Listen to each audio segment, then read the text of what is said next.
Amahoro amahoro kuri mwese inshuti za Waka Waka podcast, ndabaramukije cyane nizera ko mukomeje kugira ibihe byiza aho muri hose. Uyu munsi tugiye kuganira ku bikomeje kuba, abantu bakomeje kwitana ba mwana, abantu bakomeje gushinjanya ninde watumye habaho intsinzwi, ninde watumye dutsindwa aha, ninde watumye dutsindwa aha. Nkuko bisanzwe bigenda ahantu hose habaye intsinzwi hashakishwa uwatumye iyo ntsinzwi baho cyangwa se watumye badatsinda. Ibyo rero nibyo biri kuba muri Ukraine, aho hatangiye guteranwa amagambo hagati y'abanya-Ukraine, hagati y'abanya-Ukraine n'abaterankunga babo. Ibyo nibyo tugiye kuganiraho muri iyi podcast, nimujye kure ya Waka Waka.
Yes, rero nkuko ahantu hose nyuma yo gutsindwa intambara, nyuma yuko habayeho intsinzwi nyinshi cyane, igikunda kugaragara n'iki?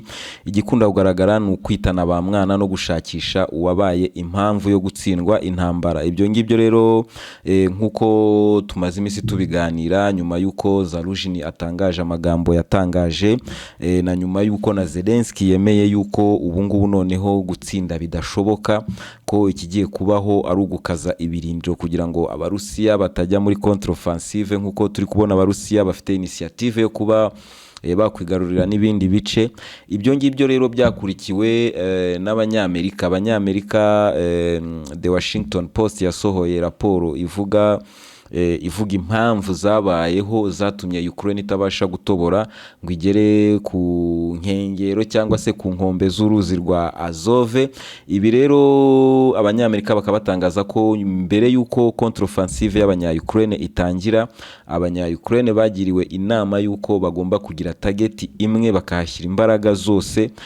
Bakaba barumvaga ko ibyo byashoboraga gutuma abanya-Ukraine babasha kugera kuri Azove mu gihe cy'ibyumweru bibiri cyangwa se bitatu. Bo babaraga maximum ukwezi kumwe kuba abanya-Ukraine bamaze gucamo kabiri ibi bice by'abarusiya. Ibyo ngibyo rero abanyamerika bavuga ko ariyo mpamvu nyamukuru yatumye contre-offensive y'abanya-Ukraine idacamo, kubera ko abanya-Ukraine bakoze target nyinshi cyane, mu gihe abanyamerika n'abaterankunga b'abanyaburayi basabaga ko bagira focus point imwe, akaba ariyo bifocusingaho. Bakaba barumvaga ko byashoboraga kuba ko abarusiya batsindwa, noneho ibice bafashe bikabasha gucikamo kabiri, contre-offensive y'abanya-Ukraine ikabona aho ihera. Ibyo rero niko byagenze, nibyo abanyamerika bagiriye abanya-Ukraine inama, bababwira inama yo gukora target yabo bakayishyira ahangaha muri Zaporizhia, bakagira target imwe gusa ariyo bashyiramo imbaraga n'ibikoresho bari babahaye. Babasaba ko byose byakwifocusinga kuri iyo target. Abajenerali rero b'abanya-Ukraine n'abayobozi babo baraje baravuga bati izi nama ntabwo arizo, izi ntambara ni za kera, ubu ngubu hari za drone, hari ibiki, ntabwo bishoboka kugira target ahantu hamwe.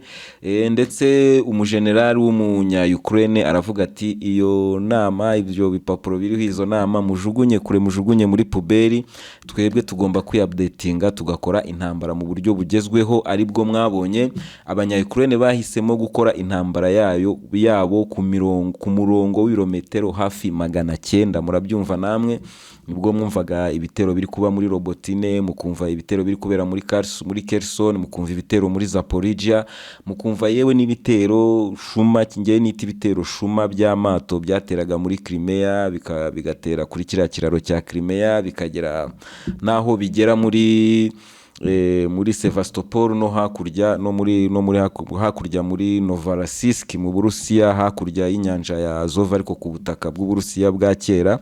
Ibyo bitero rero byatumye abanya-Ukraine imbaraga zabo zitatana. Abanyamerika ndetse bajya kure bakavuga ko n'ibikoresho babahaye bagiye babishyira mu mirongo y'urugamba basa n'ababirondereza. Icyo ngicyo kikaba ari impamvu, ariko nk'uko twebwe dukurikiraniye intambara, namwe muzi by'intambara, izi nama z'abanyamerika yaba n'ibisobanuro n'izo abanya-Ukraine bihaye zo gukora ibitero ku mirongo miremire cyangwa se kuri pointi zitandukanye, ibyo byose twebwe twabireberaga hano, twabonaga ko bidashoboka.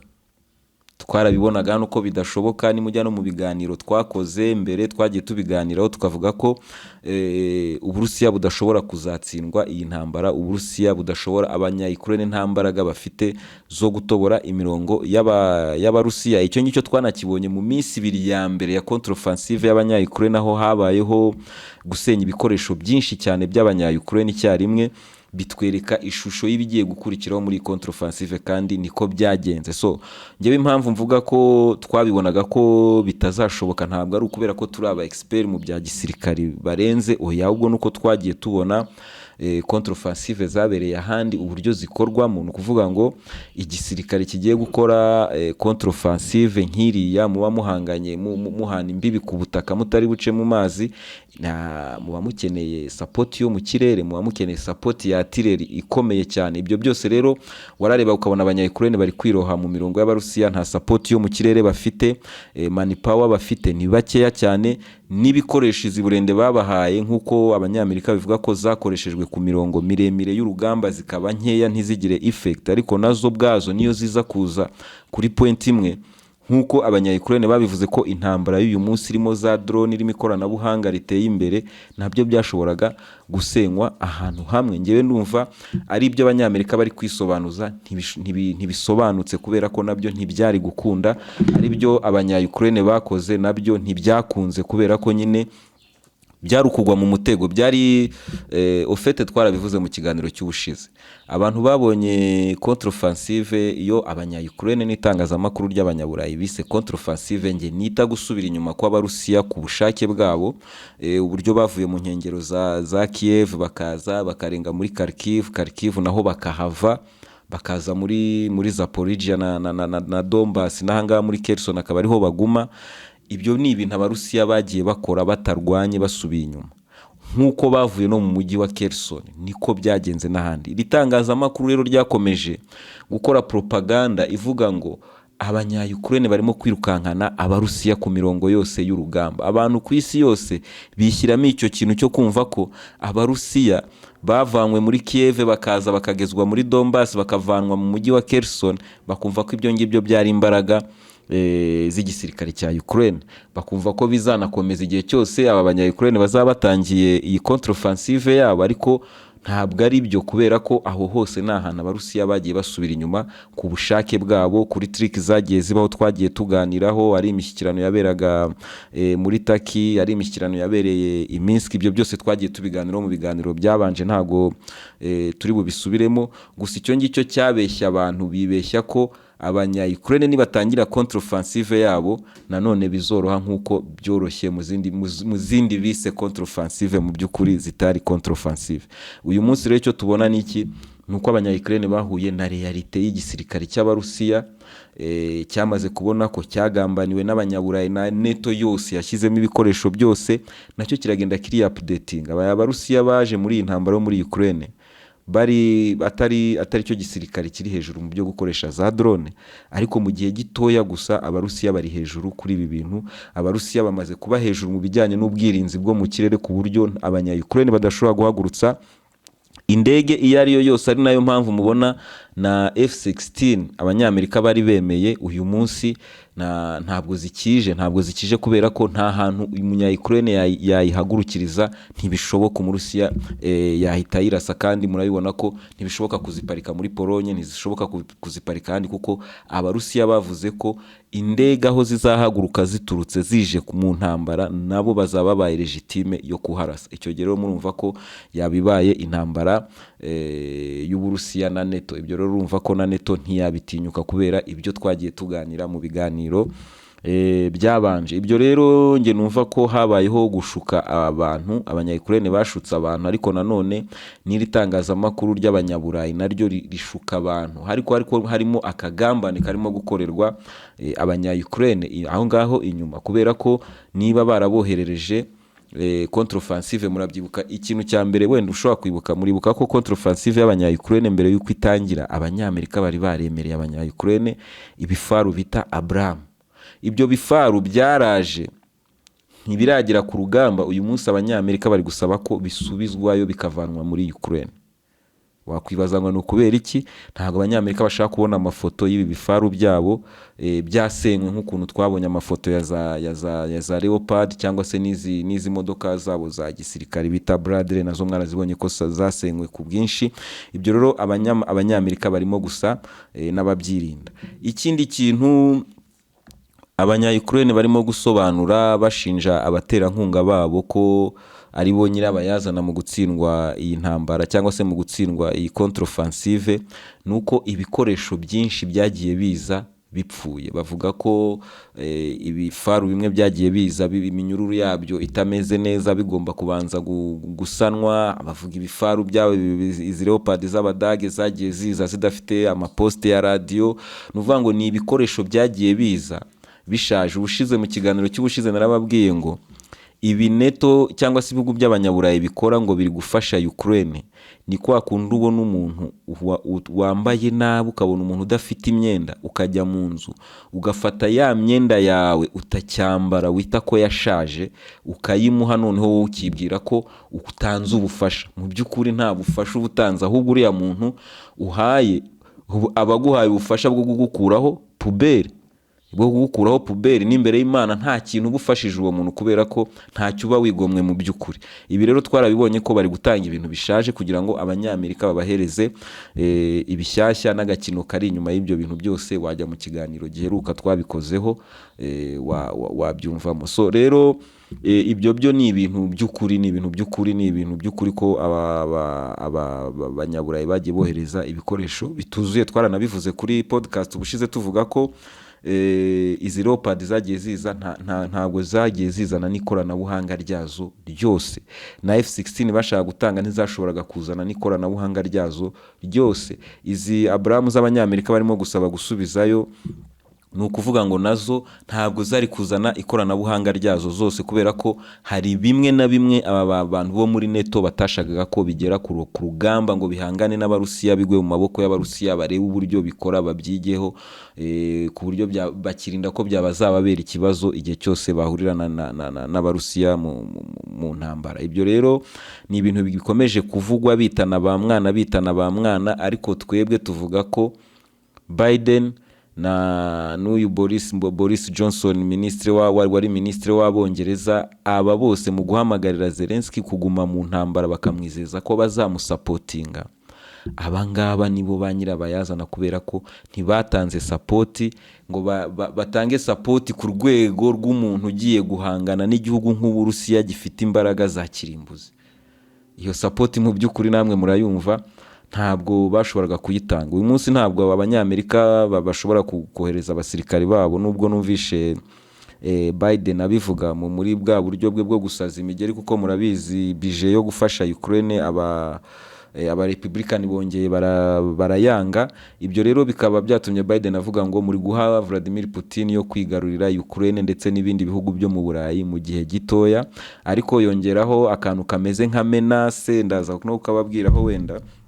Avuga ngo Putin niyagura intambara yiwe agashaka kwigarurira n'ibindi bice byinshi, ngo yibuke ko the boys cyangwa se abasirikari b'abanyamerika bahari ku bwinshi ku butaka bw'uburayi bashobora guhita binjira muri Ukraine, ariko murumva ko ayo ni amagambo yo gusaza imigeri, ntibishoboka. Abanyamerika ntibashobora gutinyuka gushyira abasirikari babo muri Ukraine kuko bazi icyo bisobanuye. Ibyo ngibyo rero turaza kubigarukaho mu kiganiro kiri buze gukurikira, turimo kuganira kuri iyi bije Biden yari yagejeje imbere ya Kongere iyobowe cyane n'abarepublike.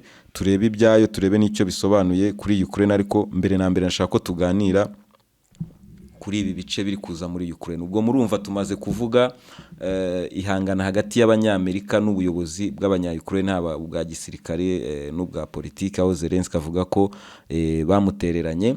Nanjye mbibona gutyo kubera ko deal ariko newe sinzi iki kibazo ubundi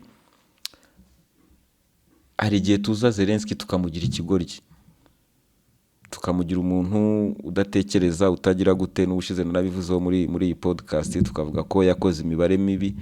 Ntabwo tuzi imibare Zelensky yakoze kugeza uyu munsi, niwe uyizi. Uriya ni umuntu wakinaga filime, ashobora kuba yarakoze imibare yo kuvuga ati ibi bintu mbikuremo akayabo, agakorana deal nabo ba Biden n'abandi, n'izo nganda zikora izo ntwaro zoherezwa muri Ukraine, izo nganda zihabwa amasoko y'ibyoherezwa muri Ukraine.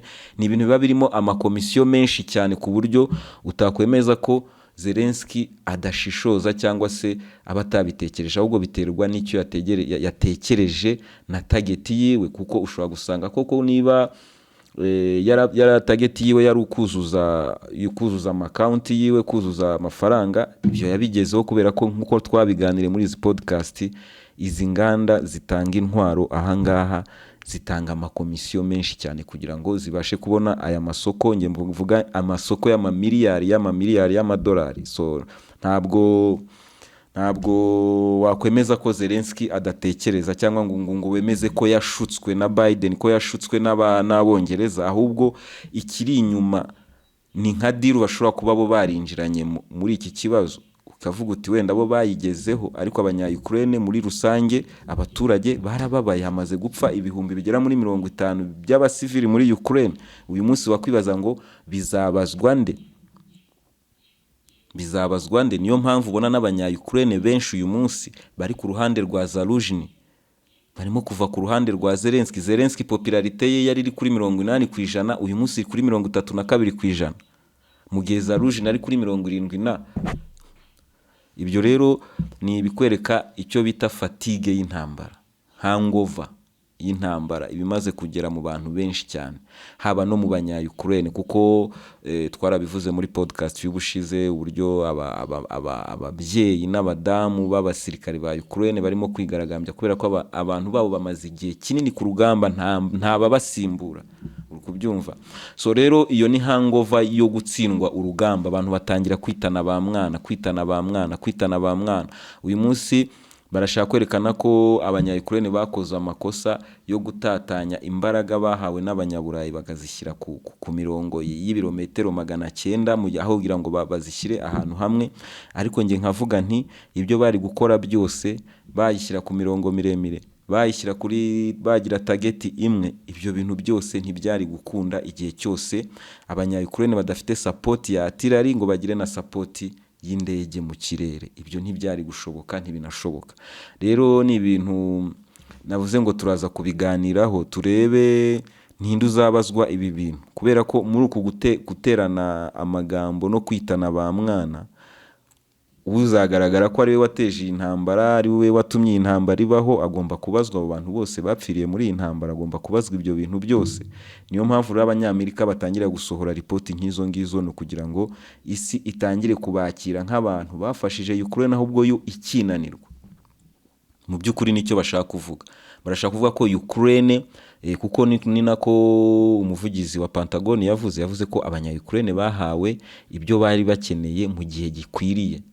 batagomba kuvuga ko bitahageze, mu gihe abanya-Ukraine bavuga ko ibyo bemerewe babonye 15%. Muribaza namwe iryo janisha ukuntu ari rikeya cyane. Ni ukuvuga ngo ariko nanjye numva ari ibyo, niba mu byemewe hari harimo F-16, hari harimo Abraham murabizi zaje ejo bundi contre-offensive igiye kumara hafi amezi angahe ntiziranagera ku rugamba. Ibyemewe ni byinshi, ama Leopard yemewe umubare, ntabwo wavuga ngo umubare bemeye niwo wahageze, ntibishoboka, turabizi. Rero ibyo abanya-Ukraine bavuga ngo ni 15 yahageze, ibyo bintu birashoboka cyane, mu gihe abanyamerika bo bavuga ko byabagereyeho igihe. Ibyo rero ni ibintu bari bukomeze guteranamo amagambo. Gusa icyo navuga nuko uyu munsi abarusiya batangije muri iyi minsi, antuka abanya-Ukraine barimo kugaragaza imbaraga nkeya. Abarusiya noneho batangiye initiative zabo zo kwigarurira ibice byose bari baragiye barekera abanya-Ukraine muri tactique zabo. Ari byo ntambara turi kubona ahangaha muri Robotine, ari byo turi kubona muri Avdiivka aho byanarangiye abarusiya bamaze kuzenguruka uyu mujyi. Akaba ari umujyi ugomba kubageza muri Kupiansk. Nkuko mubizi Kupiansk iri hehe? Iri mu marembo ya Kharkiv, nubwo itabinjira muri Kharkiv. Abarusiya rero nkaba numva ko nyuma yo kugera muri Kharkiv baciye mu majyaruguru, mu majyepfo naho umujyi wa Kherson bagomba kuwigarurira, bakagenda bakagera muri Odessa. Mwibuke ko ibahuza n'ubundi butaka bw'abarusiya buri hakurya mu kindi gihugu, tuzaganiraho mu kiganiro gitaha. Turebe impamvu nyamukuru abarusiya bagomba kwigarurira Odessa, turaza kubireba mu kindi kiganiro. Turi kuganira kuri Transnistria, aho abarusiya bagomba guhura n'abandi barusiya cyangwa se ubundi butaka bwabo bigaruriye mu kindi gihugu kiri hakurya ya Ukraine, ariko nacyo gikora kuri iyi nyanja y'umukara. So iyi ni Waka Waka podcast rero, ndabashimiye mbibutsa ko KDB nibyo binyobwa bya mbere ku isi.